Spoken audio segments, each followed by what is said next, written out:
कल्पतरु wave परिवार के मेरे सभी मित्रों को नमस्कार। आज मैं हूँ ग्राम बरखेड़ा कला और ये गांव जो है ये ज़िला भोपाल की बेरसिया तहसील का गांव है और आज है दिनांक 10 फरवरी। और इस गांव में जो हम अनुभव सुनने आए हैं वो हैं श्री जगन्नाथ जी और उनके भाई गोवर्धन जी। इनके पास काफ़ी सारे पशु हैं, लेकिन इस वक्त सारे पशु यहाँ बाड़े में उपलब्ध नहीं हैं। तो जितने पशु मेरे पास बाड़े में दिखाने के लिए हैं आपको वो दिखा रहा हूँ मैं आपको। और फिर कभी आना होगा तो इनके बाड़े का संपूर्ण चित्रण मैं आप लोगों तक पहुँचाऊँगा। और आज के वीडियो की ये विशेषता है कि हम लोग सिर्फ प्रोडक्ट के बारे में नहीं बात करने वाले, कुछ बदलती हुई कृषि व्यवस्थाओं के बारे में भी हम लोग जगन्नाथ जी और गोवर्धन जी से बात करेंगे। चलिए आइए मिलते हैं हम लोग जगन्नाथ जी से और गोवर्धन जी से। चलिए अब मैं आप लोगों की मुलाकात करा रहा हूँ जगन्नाथ जी, जिन्हें गांव में सभी लोग प्यार से भगत जी के नाम से जानते हैं, और उनके भाई गोवर्धन जी और उनका बेटा भगवत।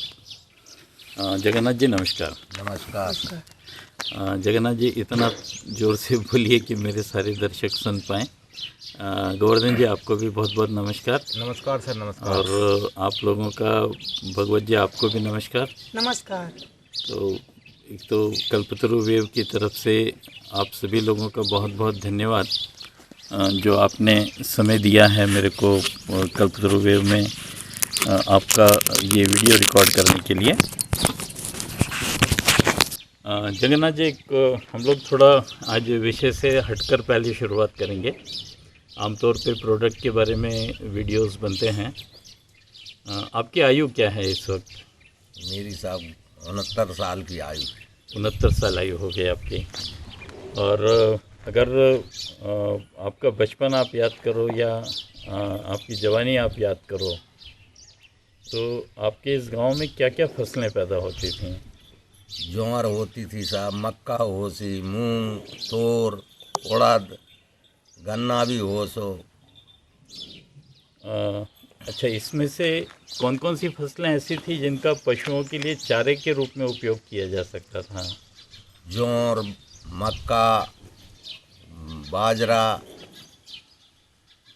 तोर की बगदा भी काम में आ सा।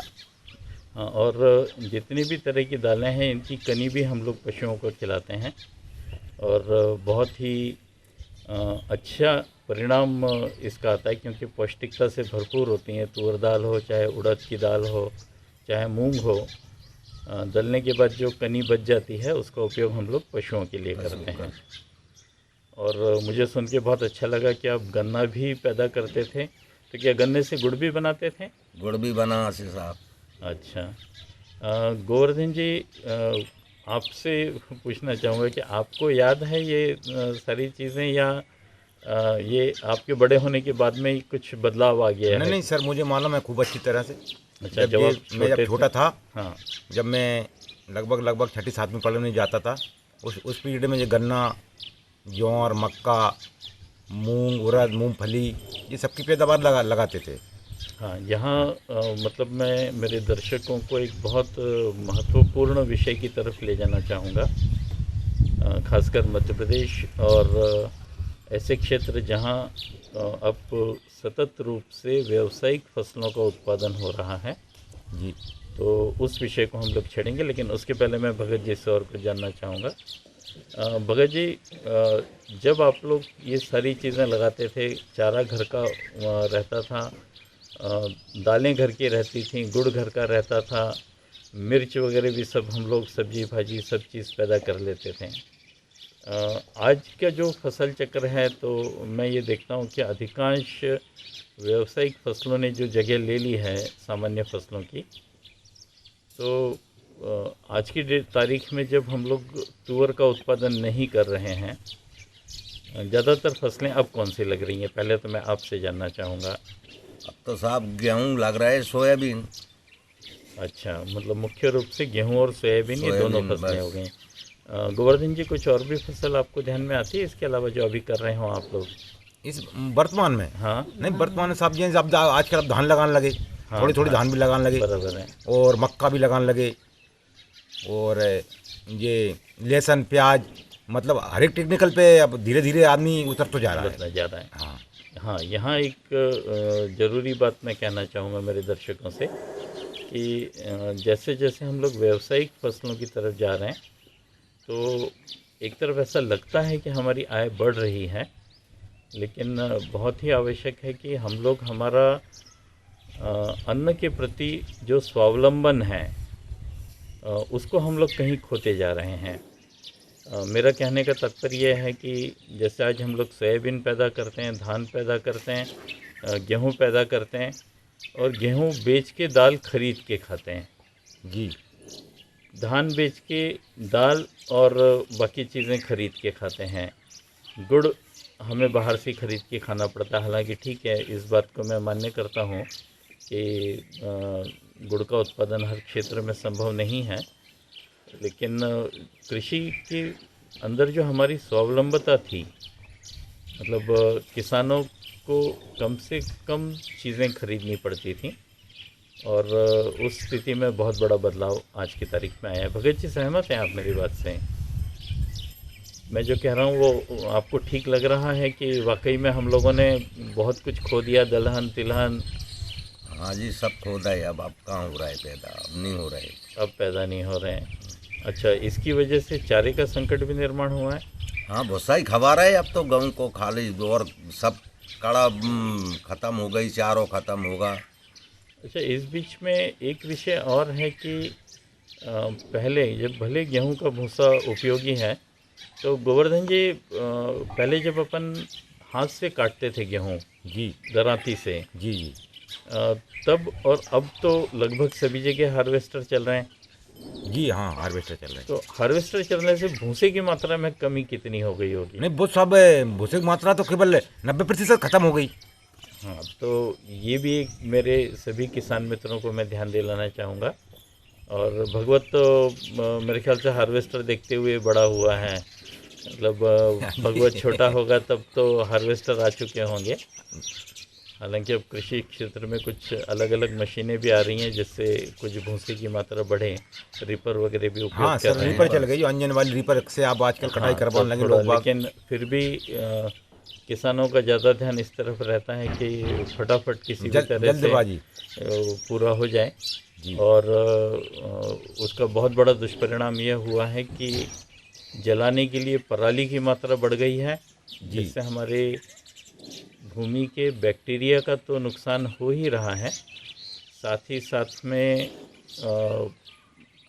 प्रदूषण भी बढ़ रहा है। प्रदूषण बढ़ रहा सर, पूरे पेड़ और नष्ट हो गए खेत वाले। और चारा क्योंकि कम पड़ जा रहा है, भूसा कम पड़ता है, तो ऐन मौके पे पशुपालकों को बहुत महंगा भूसा खरीद के भी खिलाना पड़ रहा है, तो जिसकी वजह से हमारी कुल आय पे असर पड़ता है उसका। जी, जी, जी, अच्छा, अभी थोड़ा सा हम लोग अब अपने मूल विषय पे बात कर लें, जी, नहीं तो मेरे दर्शक नाराज़ हो जाएंगे।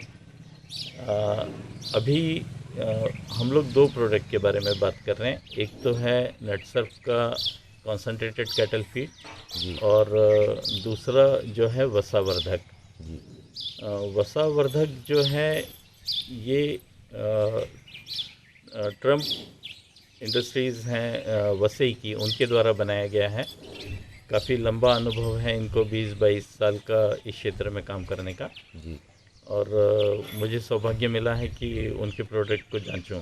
जी, तो अभी ये दोनों प्रोडक्ट में से वसावर्धक आप लोग इस्तेमाल कर रहे हैं, जी, और मेरे ख्याल से भगत जी एक बार आपने पहले सीएफसी भी दिया था, मेरे को जैसे याद पड़ता है। मैंने एक वो दूसरा जो सीएफसी का डब्बा दिख रहा है, लगभग साल 1.5 साल पहले मैंने आपको दिया था, दिया था, एक बार दिया था, है ना? दिया तो था। उस समय एक भैंस अपनी कमज़ोर थी, उसको देना शुरू किया था अपन ने, हाँ, तो अच्छा परिणाम मिला नहीं उसका। उसका परिणाम मिला था नहीं सर, कोई अच्छा तो परिणाम मिला। सीएफसी एक अपने आप में बहुत अच्छा प्रोडक्ट है, जी, जी, और कमज़ोर पशुओं को बहुत जल्दी अच्छी स्थिति में ले आता है। जी, अच्छा, वसावर्धक जब से आपने इस्तेमाल करना शुरू किया तो अभी पहला सवाल तो यह है कि कुल दूध उत्पादन कितना है अभी आपके यहाँ? अभी दूध उत्पादन सब, क्योंकि जानवर अब कम दूध दे रहे, कम जानवर लग रहे, अच्छा, 3 जानवर दूध दे रहे हैं अभी, ओके। जिससे लगभग लगभग 10 से 15 लीटर दूध पे मतलब एवरेज अपन मान के चलें कि 13 से 15 लीटर हाँ। दूध रोज का अपना रोज का हो जा रहा है। हो जाता और है। अभी तो 3-4 पशु आप बता रहे हैं कि हाँ, 3 जनने 4 पशु जनने को है, जनेंगे अब। जनेंगे, हाँ, है ना? अच्छा, ये वसावर्धक मेरे ख्याल से चालू किए हुए लगभग लगभग सर 15 एक रोज हो गया। हाँ 15 से 20 रोज हुए हाँ, हैं। हाँ। भगवत जी, आप भी गाय भैंसों की देखभाल करते हो? हाँ गाय नहीं, सॉरी, भैंसें ही। हाँ, अभी विषय निकला है, मेरे मुंह से गौ माता का नाम आया है, तो मेरे दर्शकों से यहाँ मैं एक निवेदन और कर दूं कि उत्पादन के लिए हम लोग भैंसें पालते हैं, बहुत अच्छी बात है। आज कृषि क्षेत्र में कुछ न कुछ साइड इनकम होना ज़रूरी है, लेकिन भैंसों के साथ भारतीय गोवंश के ऊपर भी ध्यान दें। जी। भारतीय गोवंश में, और भगत जी मैं आपसे भी निवेदन करूंगा, आप तो हनुमान जी के भक्त हो, एक भारतीय गौ माता अपने आंगन में ज़रूर होना चाहिए। जी है। और ऐसा नहीं है कि भारतीय गौएं दूध नहीं देती हैं, नहीं देती है सर। और अभी जैसे साहिवाल नस्ल है या गिर नस्ल की गायें कुछ लोग पाल रहे हैं, मैं साहिवाल के पक्ष में ज़्यादा हूँ। तो बहुत ही अच्छा होगा कि आप एक बढ़िया साहिवाल नस्ल की गाय भी खरीदें, और वो एक गौ सेवा भी है, और भारतीय गोवंश को संरक्षित करना ये हम सबका दायित्व भी है। भगवत जी, ये 15 दिन में जब अपन ने चारा देना शुरू किया है इनको, ये वसावर्धक देना शुरू किया, तो उसके बाद से भैंसों के खाने में कुछ फ़र्क लगा आपको कि जैसे पहले चर करती थी उससे ज़्यादा चर कर रही हैं, डब्बे में बगदा छोड़ नहीं रही हैं, अच्छे से चाव से खा रही हैं, ऐसा अंतर दिखा आपको? हाँ हाँ, नहीं, हाँ तो अच्छे से बोलिए कि हाँ। हाँ ऐसा नहीं लगना चाहिए कि मैं ज़बरदस्ती कहलवा रहा हूँ आपसे, जो आपका अनुभव है आप एकदम साहब चारों बहुत ज़्यादा खाने लगी, चारा ज़्यादा खाने ज़्यादा लगे। खाने लगी। 6 फेंट आ रही थी, 8 फेंट दूध की निकलने लगी। बहुत बढ़िया। अच्छा, जैसे अब 6 से 8 फैट हो गई, हाँ। और बल्कि जब मेरी पहली मुलाकात हुई थी 15 दिन पहले आपसे, मतलब जब मैं 15 दिन पहले आया था, जी। मुलाकात तो मेरी आपसे पुरानी है, तो उस समय बात हो रही थी कि भाई करीब 5 साढ़े 5 फैट आ रही है। हाँ, 5.5 6 5.5 हाँ, 7 मतलब 5.5 6 आ रही थी, और इन 15 दिनों में ये हो गया है कि लगभग 7 8 फेंट 8 फैट के आसपास हम लोगों को आ जा रही है। आ रही। यहाँ वसावर्धक के साथ में स्लोगन ही है कि बड़े फैट मिले रेट, और सीधी सी बात है, डेयरी जो हमको पेमेंट करती है तो फैट के हिसाब से करती हैं। अगर 2 फैट का भी फ़र्क पड़ गया है तो लगभग 13 रुपये प्रति लीटर का हाँ, फ़र्क पड़ जाता है। 13 लीटर 13 और रुपये। वसावर्धक के कुछ और भी अनुभव में जब रिकॉर्ड करूँगा तो आप देखेंगे कि 10 तक भी वसावर्धक से फैट गई है। जी। मेरे सभी मित्रों को एक चीज़ और बीच में मैं बोल दूं, क्योंकि बाद में भूल न जाऊं, कि CFC और वसावर्धक ये दोनों एक साथ इस्तेमाल किए जा सकते हैं। जितने भी मेरे मित्र CFC इस्तेमाल कर रहे हैं, कॉन्सनट्रेटेड कैटल फीड इस्तेमाल कर रहे हैं, या तो उनके साथ में अगर वसावर्धक आप इस्तेमाल करते हैं तो ये डबल इंजन जैसा काम करता है कि सारे मिनरल्स जो हैं हमको कैटल फीड कॉन्सनट्रेट से मिल जाते हैं, और फैट बढ़ाने के लिए जो आवश्यक तत्व हैं वो हमको वसावर्धक देता है, तो दूध भी बढ़ता है और फैट भी बढ़ता है। हालांकि वसावर्धक से भी दूध बढ़ता है। दूध बढ़ने के बारे में पिछले 15 दिन में आपका क्या अनुभव है? सर जैसे एक भैंस है 2.5 से 3 लीटर दूध दे थी, लगभग लगभग उस भैंस को दूध में 500 ग्राम को परिवर्तन एक टाइम का मिल गया। हाँ, मतलब अपने 3 जानवरों पे कम से कम 3 लीटर दूध अपना हाँ, रोज 3 का लीटर दूध की बढ़ोतरी मिल गई सर। हाँ, मतलब जैसे पहले 10 से 11 लीटर रोज का दूध जाता था, तो अब 12 से 15 लीटर रोज का दूध जाने लग 15 गया। लीटर पे पहुंच गया सर। हाँ। अच्छा, और चारे में अपन लोग क्या क्या दे रहे हैं अभी इनको? चारे में साहब अभी भूसा चल रहा है, खाली भूसा बरसी ठीक है, काट के, जैसे मशीन से कुट्टी मशीन बना के, और दोनों टाइम भूसा और बरसी मिलाते हैं। और बीच में कुछ दिन में खोड़े खिलाते हैं, खजूर वाले खोड़े जो होते हैं अच्छा, वो भी खिलाते हैं, उससे जानवर अच्छा बढ़िया तंदुरुस्त रहता है। बढ़िया। ये नई चीज़ मेरे को मालूम चली हाँ कि खजूर के खोड़े भी खिलाए जा सकते हैं। हाँ किसान मित्रों को मैं या पशुपालक मित्र जो भी हैं मेरे, उनको मैं यहाँ कहना चाहूँगा कि हरे चारे पे बहुत ज़्यादा जोर ना दें। हरा चारा जो है वो 40% और बाकी 60% में सूखा चारा, खल, पशु आहार, दालों की चुनी, गेहूं का जो दलिया, ये सारी चीज़ें भी आप लोग खिलाएं। अच्छा, एक चीज़ और कि आपके यहाँ एक पूरे बरखेड़ा कला गांव की ये विशेषता है कि घी उत्पादन के लिए बड़ा प्रसिद्ध है ये गांव। नहीं सर, वो ये चक्कर जो है कि हम दूध जब बेचते हैं नहीं और हमारा घी जो है ख़त्म हो गया जी, तो फिर हम घी बनाएंगे, घी बनने के बाद में ही हम दूध बेचेंगे, चाहे वो दूध बिके या नहीं बिके, अच्छा। बाकी हमें घी खाना ज़रूरी है। हाँ, नहीं, ये तो बहुत अच्छी बात है। यही तो स्वावलंबन मैं चाहता हूँ कि गांव में हो। आज तो शहर में लोगों को अच्छा घी खाने को ही नहीं मिल रहा है।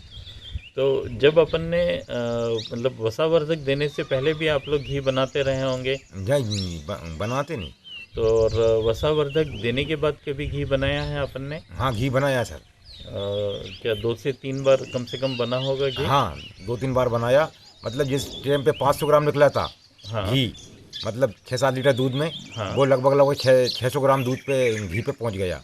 अच्छा, जिसके अलावा उसकी सुंदरता बहुत अच्छी, घी की जो सुंदरता थी जी। वो बहुत बहुत चमक, उतनी बहुत शानदार चमक आई उस पर। हाँ, घी में क्योंकि जैसे देखिए 6 लीटर दूध, अगर जैसे आपके पास जितना दूध होता है उससे आधे दूध को आपने डेयरी में दिया जी और लगभग 6-7 लीटर से घी निकाला, जी जी तो जो 500 ग्राम घी निकलता था आपके हिसाब से वो 600 ग्राम 600 निकल ग्राम रहा पे है। पहुंच गया। बहुत बड़ा परिवर्तन है ये। हाँ, जी जी और साथ में जो मेरा अनुभव कहता है वसावर्धक के साथ में कि वसावर्धक देने से घी रवेदार हो जाता है। जी। घी की खुशबू भी बढ़ती है। हाँ भगवत घी खाते हो या नहीं? खा नहीं। तो पहले जो घी बनाते थे उसमें और अभी जो बनाया घी उसमें कुछ फ़र्क लग रहा है? हाँ खुशबू में फ़र्क लग रहा है उसके? हाँ। भगवत बोलता बहुत कम है, क्यों? नहीं लग रहा है। लग रहा है ना फ़र्क। भगत जी, आपका क्या अनुभव आ रहा है घी के बारे में? मतलब आप क्योंकि इन सबसे ज़्यादा अनुभवी हैं, तो ये लोग जो अब बोल रहे हैं कि भाई घी पहले से अच्छा बन रहा है, रवेदार बन रहा है। नहीं नहीं, अच्छा ही बन रहा साहब, रवेदार बन रहा, और उसमें सफ़ेदी और बड़ी, ये अच्छा। पाउडर खिलाया जब से। और अभी तो सिर्फ हम लोगों को 15 ही दिन हुए हैं हाँ, 15 दिन आए। वसावर्धक चालू किए हुए। वसावर्धक के बारे में मेरे सभी मित्रों को एक चीज़ और मैं बताऊं कि ये 750 ग्राम की पैकिंग में है जी और पहले 8 दिन जो है हमें दोनों समय खिलाना है 25-25 ग्राम, 20 से 25 ग्राम, जी जी और 8 दिन बाद फिर सिर्फ शाम के समय दें। जी और एक डिब्बा जैसे आपका 21 दिन चल के ख़त्म होगा जी और डब्बा ख़त्म होने के बाद भी इसका असर जो है अगले कम से कम 20-25 दिन, 1 महीना। और अगर पशु के जेनेटिक कैरेक्टर्स मतलब आनुवंशिक गुण अगर उच्च कोटि के हैं तो 2-2 महीने तक भी हमने रिकॉर्ड किया है कि 21 दिन देने के बाद 2 महीने तक भी फैट रिवर्स नहीं आई है जी और दूध भी बढ़ा है।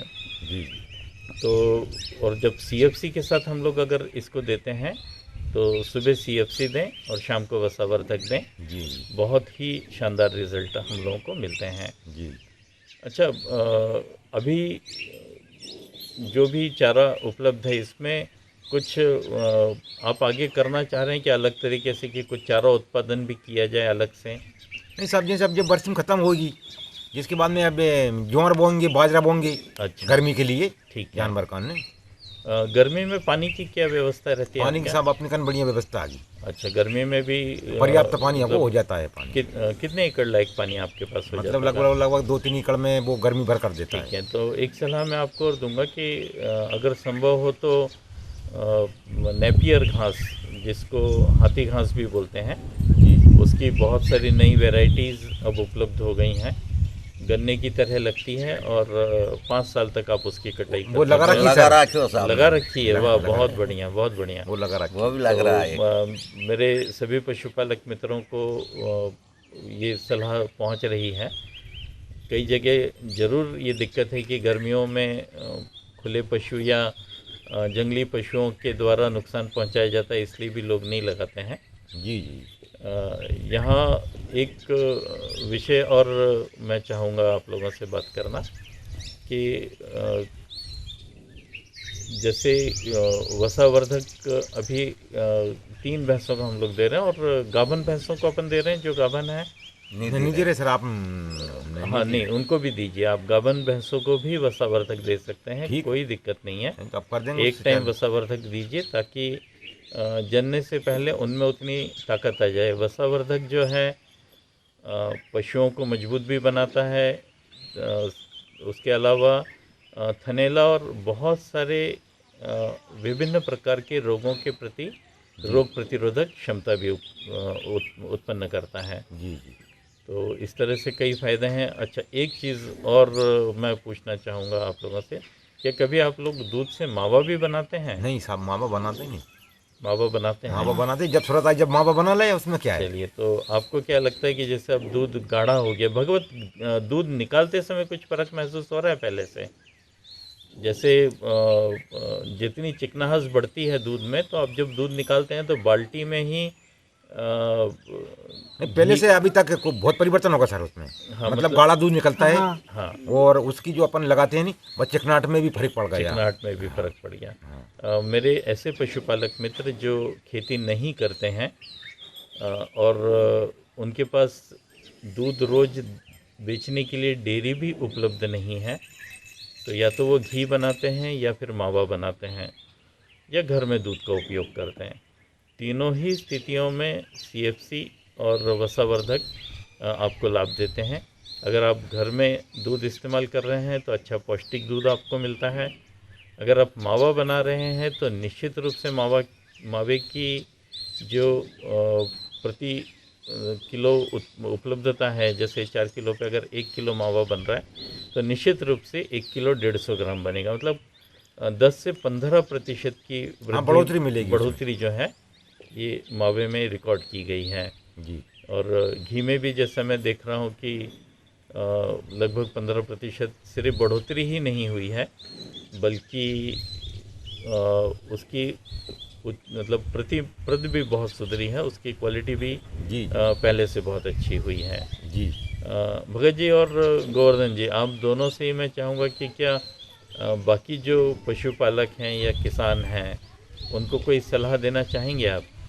हाँ, सलाह देंगे जी।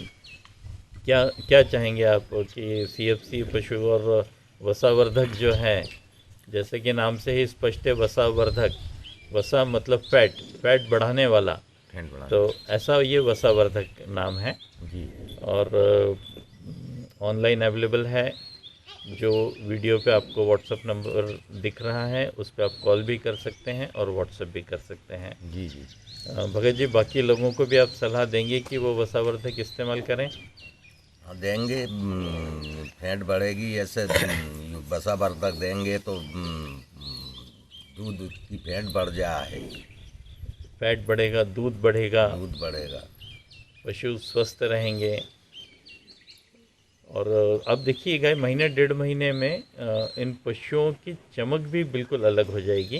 जी। मतलब बहुत त्वचा में फ़र्क पड़ता है कॉन्सेंट्रेटेड कैटल फीड से भी और वसावर्धक से भी। मेरे सभी ऐसे पशुपालक मित्र जो कॉन्सेंट्रेटेड कैटल फीड इस्तेमाल कर रहे हैं, CFC इस्तेमाल कर रहे हैं, उन सबसे इस वीडियो के माध्यम से मेरा निवेदन है कि CFC के साथ वसावर्धक ज़रूर यूज़ करें ताकि CFC का पूरा फ़ायदा आपको मिल सके। जी। और इसी बात के साथ मैं मेरे सभी मित्रों से विदा लेता हूँ। जगन्नाथ जी, बहुत बहुत धन्यवाद आपका। गोवर्धन जी, आपका भी धन्यवाद। भगवत जी, आपका भी बहुत बहुत धन्यवाद सर नमस्कार। कि कल्पतरु वेव के माध्यम से आप लोगों की बात पूरे देश में और देश से बाहर भी पहुंचेगी, ऐसी मैं अपेक्षा करता हूं।